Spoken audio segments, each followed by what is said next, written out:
नमस्कार। मैं चंद्रशेखर।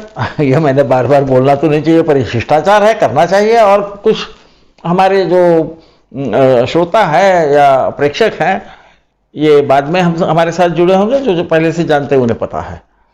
तो आज हम योगों की हमारी जो श्रृंखला है उसकी चौथी कड़ी में जा रहे हैं। मेरे ख्याल से हाँ, चौथी कड़ी होना चाहिए। हमने पहले योग क्या होता है, इसका मतलब क्या है, मेरे विचार योग कब फलित हो सकता है आदि बारे में हमने देखा है। फिर हमने सूर्य को केंद्र बिंदु समझते हुए जो योग होते हैं उन्हें देखा है। उसके बाद में हमने चंद्र को केंद्र बिंदु में रख के जो योग होते हैं वो देखा। इसका अर्थ ऐसा नहीं कि बाकी योगों में वो ग्रह नहीं आएंगे, वो आएंगे, पर केवल उन्हीं का रहना या उन्हीं के परिप्रेक्ष्य में किसी योग का होना वहां नहीं रहेगा शायद। तो इसे कृपया समझ लीजिए। जब मैं सूर्य केंद्रित या चंद्र केंद्रित योग बोलता हूं तो इसका इतना ही अर्थ रहता है। अब हम जा रहे हैं आगे के योग की तरफ। इन्हें राजयोग कहा जाता है। ऐसा राजयोग का अर्थ जिसे अधिकार हो, जिसके पास संपत्ति हो, उसे राजा कहना चाहिए। वो कितना बड़ा राजा या छोटा राजा होगा, ये जैसा उत्तर प्रदेश में है ना, छोटे छोटे कस्बों के भी राजा थे, है ना, देहातों के भी नवाब थे, राजा थे। तो उनका कार्य क्षेत्र छोटा रहता है या बड़ा रहता है। तो राजा का मतलब कोई हमारे सर पे ताज रहेगा ऐसा नहीं। आजकल के दिनों में तो राजा है नहीं, परंतु उसके हाथ में सत्ता होगी और शायद वो कोई कानून भी कर सके कि उसकी हुकूमत चलती है कहीं ना कहीं किसी न किसी क्षेत्र में, और उसके पास संपत्ति रहेगी। मेरे हिसाब से राजा का अर्थ इस जमाने में, इस 2020 ईस्वी सदी में शायद ऐसा ही लेना चाहिए। कुछ राजा होंगे परंतु उनको अधिकार नहीं होंगे। ऐसे भी राजा रहते हैं जिनको हम टाइटुलर हेड बोलते हैं। वो कुछ देशों ने अपनी जो कॉन्स्टिट्यूशन बनाई, जो संविधान बनाया, उसमें एक पीढ़ीजात राजा की एक व्यवस्था कर दी है, पर उनको अधिकार जरा कम रहते हैं, उनकी पार्लियामेंट को अधिकार ज़्यादा रहते हैं। इसे भी समझ लीजिए। तो राजा का मतलब बिल्कुल राजा लेना मेरे हिसाब से इस जमाने में कम से कम शायद प्रयुक्त न होगा। कुछ फिर भी राष्ट्र होंगे जहां राजा की पूरी सत्ता चलती है, वहां उसको राजा ही बोलेंगे आप। पर वहां पर भी जो उनके प्रधान है उनको भी राजयोग ही है, कुछ न कुछ तो उनको अधिकार रहता है। उनके नीचे जो अफसर है उनको भी कुछ अधिकार रहता है। इसे समझते जाइए। अब हम देख रहे हैं कि जैमिनी में, जो मैं बार बार बोलता हूं कि मेरे ख्याल से मेरे जिन्होंने भाषण सुने होंगे जैमिनी के, मेरे कुछ अंग्रेजी में लेक्चर से, कुछ हमारे अनुराधा सारदा जी ने मेरे कुछ साक्षात्कार लिए हैं, उसमें जैमिनी के बारे में मैं अभी बोल भी रहा हूं। तो आप ये समझ लोगे कि मैं ऐसा बोलता हूं कि जो भी है जैमिनी के योग, ये कारकांश से भी देखना चाहिए, ये लग्न से भी देखना चाहिए, और मैं अक्सर लग्न से देखता हूं।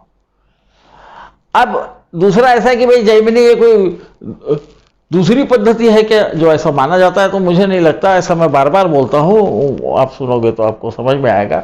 शायद हिंदी में मैं जैमिनी पे ज़्यादा न बोलूँ, क्योंकि ऐसे भी ये साक्षात्कार चल रहे हैं जो मैं मेरे चैनल पे भी दे रहा हूँ, तो उसमें से आप समझ सकते हैं। तो शायद मैं वो हिंदी भाषा में भी है, अंग्रेजी में तो है ही। तो और पाराशर कुछ अलग है, ऐसा जो समझ रहे हैं। तो पाराशरी का ही श्लोक मैं यहाँ प्रयोग कर रहा हूँ, ताकि ये जो हमारी गलत फहमी है ये दूर हो जाए कि ये अलग अलग कुछ भाग है। नहीं, किसी एक विभाग पे ज़्यादा विस्तार से बताया है जैमिनी ऋषि ने, इसलिए उन्हें हम सूत्रों को हम जैमिनी सूत्र कहते हैं, और कई लोग उसे जैमिनी एस्ट्रोलॉजी बोलते हैं। मुझे ऐसा लगता है ये एक विषय पे ज़्यादा बड़ी टीका है। तो अभी हम श्लोक की तरफ चलते हैं। चिंतयेत कारकं सेवा जनुर्लग्न थवा द्विज, थवा यानी अथवा जनुर्लग्न। तो पाराशर जी मैत्रेय जी को ये बोल रहे हैं कि देखिए, कारकांश या जन्म लग्न से देखना चाहिए। क्या देखना चाहिए? राजयोग करो दो स्फुटो खेतो प्रयत्नता। जो दो ग्रह है, ये यदि कुछ राजयोग कर रहे हैं, इनके तरफ ध्यान दीजिए। कौन से? तो वो कहते हैं आत्मकारक पुत्राभ्याम, यानी चरात्मकारक, क्योंकि नहीं तो ये योग चला गया रहता सूर्य के योग में। यदि हम नैसर्गिक आत्मकारक सूर्य को मान के चले तो यहाँ ये चरात्मकारक की बात कर रहे हैं, और पुत्राभ्याम बोलने से आत्मकारक और पुत्रकारक की ही बात कर रहे हैं, और ये चर की बात कर रहे हैं, क्योंकि आगे पहले उन्होंने कारकांश कह दिया है आपको, वहाँ कोई दुविधा होने की कोई संभावना भी नहीं है और कारण भी नहीं। तो बोलते हैं दो प्रकार के योग होते हैं, एक तो है आत्मकारक और पुत्रकारक का, ये चर की बात चल रही है। आत्मकारक पुत्राभ्याम योगम एकम प्रकल्पयेत, एक योग की कल्पना कीजिए। तनु पंचमनाथाभ्याम तथैव द्विजसत्तम, दूसरा कैसा है? तो एक तो योग हो गया, अब दूसरा योग कैसा होता है? तो बोलते हैं लग्नाधिपति, तनु का नाथ है नहीं, लग्नाधिपति और पंचमेश, इनको मिलकर एक दूसरा योग होता है। इसे हे ब्राह्मणों में उत्तम मैत्रेय जी को बोलते हैं, वो विद्वान थे, वो मेरे समान अनपढ़ तो नहीं थे, गवार तो नहीं थे। तो और ये पाराशर जी बोल रहे हैं, तो उनकी विद्वत्ता की सीमा भी हमें समझ जाना चाहिए। इसके बाद क्या होता है? लग्न पुरुष पुत्रेश यो आत्मा पुत्रकारक योगद्वयो, ये जो जोड़ियां हैं ना, लग्न का अधिपति और पुत्र का पुत्र स्थान का यानी पंचमेश, और आत्मकारक और पुत्रकारक, इनका जब संबंध होता है तो क्या होता है? तो वो बोलते हैं पूर्णम अर्धम व पादम वीर्यानुसारता। ये जो योग देते हैं ये अपने बल के प्रमाण में योग देते हैं, कभी वो पूर्ण देते हैं, कभी अर्ध देते हैं, कभी एक चतुर्थांश देते हैं। पाद यानी 4 पाद की हर चीज मानी गई है। हमने गायत्री को भी चतुष्पाद चतुस्तनी माना हुआ, चतुर्मुखी माना हुआ है। तो 4 पाव पे कोई भी चीज स्थिर रहती है। धर्म भी हम 4 पाद पे था सत्ययुग में, बाद में फिर 3 पाव पे रहा, फिर अभी कलयुग में तो 1 ही पाव पे, ऐसा हम मानते हैं। तो पाद का अर्थ पाव भी होता है, पाद का अर्थ 1/4 हिस्सा भी होता है। हालांकि आप में जो संस्कृत में विद्वान है उनको तो ये पता है, पर फिर भी मैं कह रहा हूँ कि समझो किसी को ना मालूम हो। आजकल जैसे मेरा भी संस्कृत का ज्ञान तो ऐसा बोलो तो बहुत ही कम है, अवश्य भी नहीं है विद्वानों के सामने जिन्होंने इन पर टीका लिखी है, परंतु फिर भी मुझे ऐसा लगता है कि समझाना चाहिए। आजकल संस्कृत की तरफ ज़्यादा ध्यान जाता नहीं। मैं जब छोटा था तब से ही कम होने लगा था, पर अब जरा ज़्यादा कम हो गया। क्या होता है इनके मन में? ये संबंध कम हो जाते वगैरह, वो समझ गया। आगे ये दो हमको उन्होंने जोड़ियाँ भी बता दी कि भाई ये जोड़ियों से देख, लग्ने से पंचमे भावे पंचमे से च लग्न के, लग्ने से यदि पंचम भाव में और पंचमे से यदि लग्न भाव में बैठा, इसी प्रकार पुत्रकारक चर पुत्रकारक और आत्मकारक ये लग्न से पंचम में स्थित है, ये लग्न में या पंचम में बैठ गए, यहां यही बोल के छोड़ दिए, इतना ही मत समझिए। या ये दोनों लग्न में बैठे या ये दोनों पंचम भाव में बैठे। कौन? तनुभाव का मालिक और पंचमाधिपति। तनुभाव ये जातक का खुद का व्यक्तिमत्व है, पुत्र भाव हमें मालूम है कि ये वो ज्ञान है जो हमने खुद कोशिश करके प्राप्त किया है, इसमें हमने जो अनुभव से ज्ञान लिया है वो भी आता है। ये यदि दोनों एक जगह बैठे, या लग्न में बैठे या पंचम में बैठे, या एक दूसरे के घर में भी बैठे, ऐसा मेरा मानना है। परंतु यदि उसका बिल्कुल शुद्ध रूप आपको लेना है तो वो लग्न में ही होना या पंचम में ही होना, दोनों भी। इनका एक दूसरे के भाव में जाना भी अच्छा है, वो भी देगा, पर वो शायद 1/4 आपको प्रमाण यानी उसका परिणाम दे सकता है। तो ये कहाँ पर बैठा, इसके बारे में भी हमने देखा कि कहाँ योग हो रहा है, इसे सोचना चाहिए। ये दोनों यदि बैठे, या इसी प्रकार उत्तरात्मकारको विप्र लग्ने च पंचम स्थित है, लग्न में या पंचम में बैठ गए तो क्या होता है? तो एक योग होता है। ये क्या होता है ये बाद में बता दे, वो भी ना हमारी उत्सुकता ऐसे खींचते रहते हैं। स्वच्चे स्वांशे स्वभे वापी शुभ ग्रह निरीक्षित, उसके साथ और क्या होना? वो यदि खुद के अंश में बैठे हो, या खुद के उच्च के राशि में बैठे हो, या खुद ही के राशि में बैठे हो, या शुभ ग्रहों से उन पे उनका दृष्टि प्रभाव हो उन पर शुभ ग्रहों का, तो महाराजाख्य योगो यम, अयम योग महाराज है ना, इस नाम से ख्यात जो योग है। जातक ख्यात सुखान्वित, ये जो जातक ऐसा होता है ये बहुत प्रसिद्धि प्राप्त करता है, बड़ा सुख प्राप्त करता है। अब यहां हमें ये समझ लेना है कि ये फिर ये पूर्ण अर्थ क्या है, तो थोड़ा सा हमें हमारा विवेक का प्रयोग करेंगे तो हम समझेंगे पंचधा मैत्री में भी ग्रहों की शक्ति देखी जाती है, उसी का थोड़ा थोड़ा यहाँ संबंध आ रहा है। उसमें का एक ही भाग बताया है, सोचे स्वांश, सोच में खुद के उच्च में यदि ग्रह बैठा हो तो, खुद के अंश में बैठा हो तो ये हो गया पूरा, फिर आधा, फिर एक चतुर्थांश स्वभय खुद के राशि में बैठा हो तो, पर मेरे हिसाब से शायद स्वांश में बैठा हो तो ये 3/4 इसने हमें परिणाम देना चाहिए। और फिर और आखिरी में क्या है, खुद की राशि में बैठा, नहीं तो फिर उस पर किसी न किसी शुभ ग्रह की दृष्टि रहे, जब वो 1/4 ही भाव फल देगा।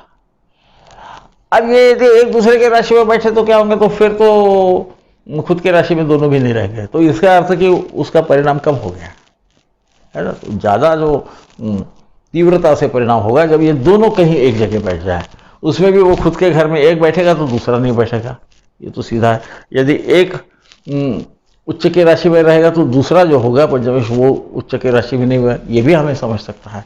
तो इस प्रकार से हमें देखते हुए, उनकी शक्ति को समझते हुए, इनके परिणाम कितने तीव्रता से होंगे ये समझने की कोशिश करना चाहिए।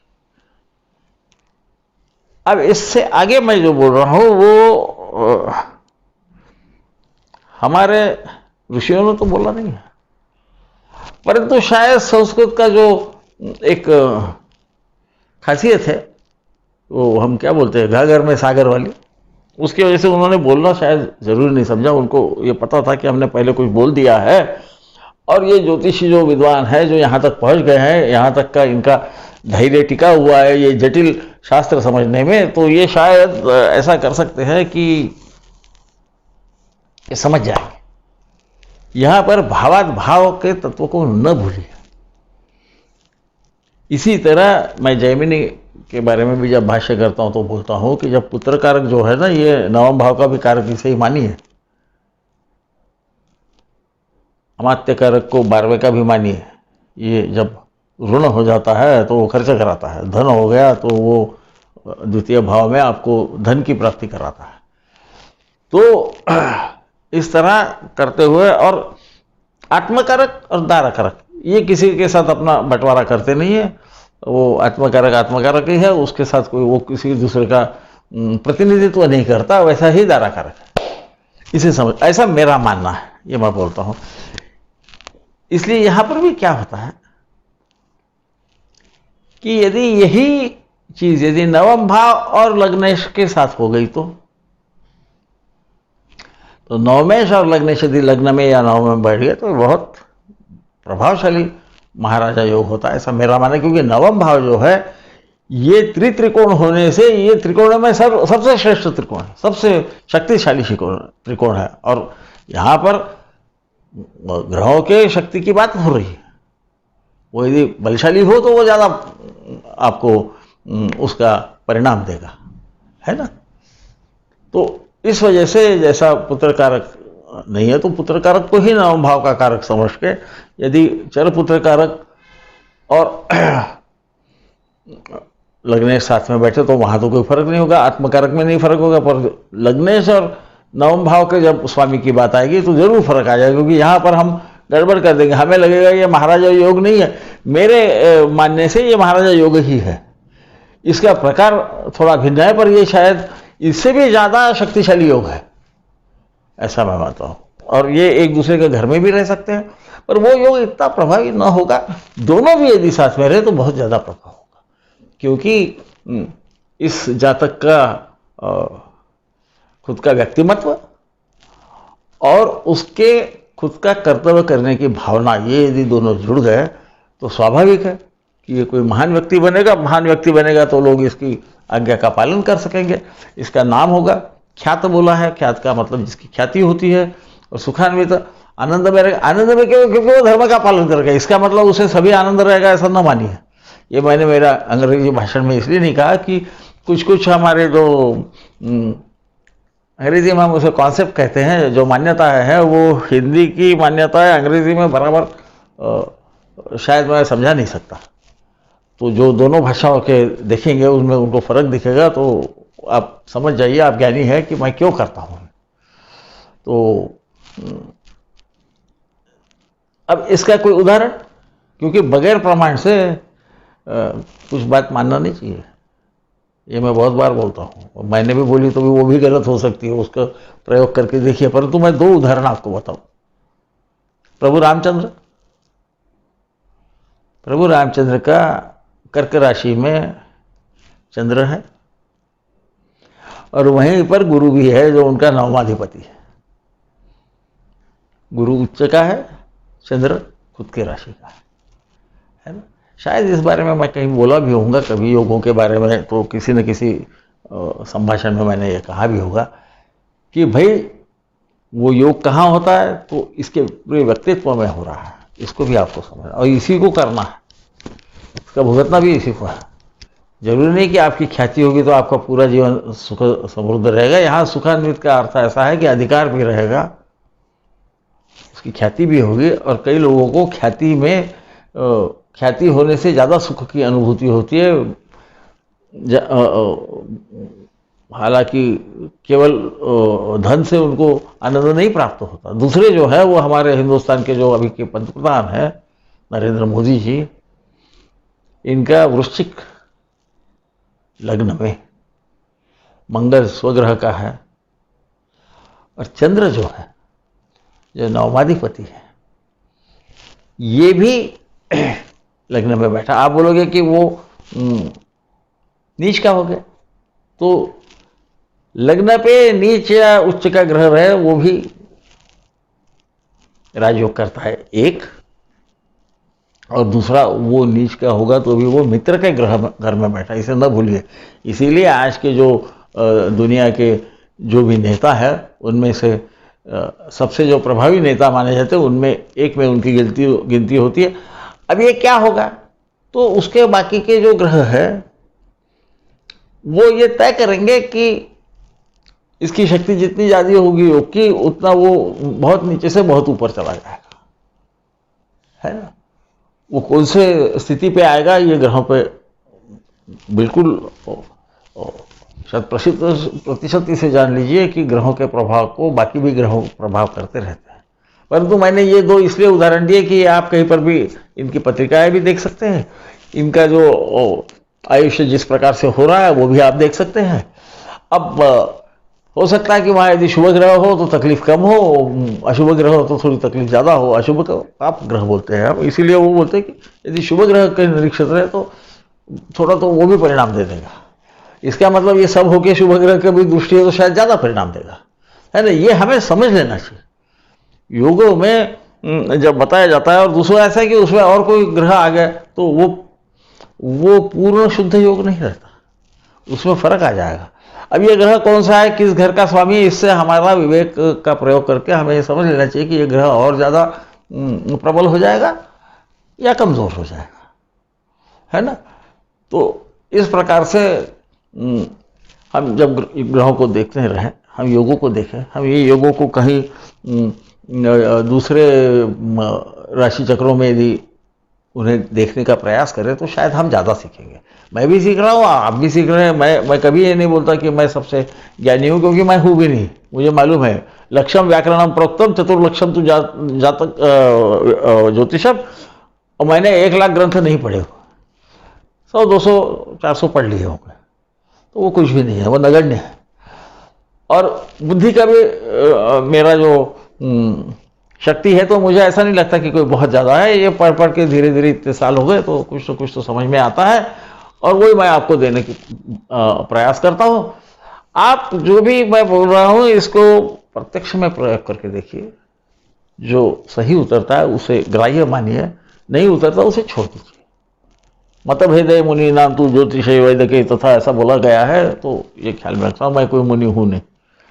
ये मैं बार बार इसलिए कह रहा हूँ, इसमें कुछ भी ऐसा नहीं है जिसको अंग्रेजी में बोलते हैं ह्यूमिलिटी, नहीं, ह्यूमिलिटी वगैरह कुछ नहीं है, ये सत्य है। और सत्य को स्वीकार नहीं करेंगे तो हम ज्योतिष नहीं कर सकेंगे, हमारी गलतियां भी होगी। ऐसा नहीं कि हमारी गलती कभी नहीं होगी, ये हम यदि सोचते हैं तो शायद हम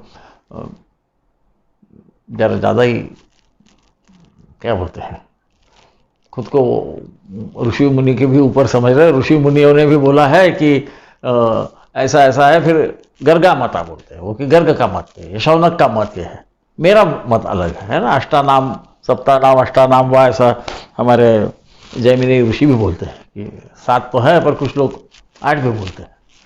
तो उसको वो तिरस्कृत नहीं करते, क्योंकि हो सकता है कि उनका सही हो, आगे जाके समझेगा। अब जब प्रयोग करेंगे उनका राशि चक्रों पे तब समझेगा। तो इसे समझ लीजिए, क्योंकि यहाँ तो हालांकि वो दोनों भी एक जगह बैठे रहना चाहिए ऐसा बोला है, पर तो मेरे ख्याल से वो एक दूसरे के घर में भी रहेंगे, कुछ प्रमाण में वो अपना प्रभाव जरूर डालेंगे।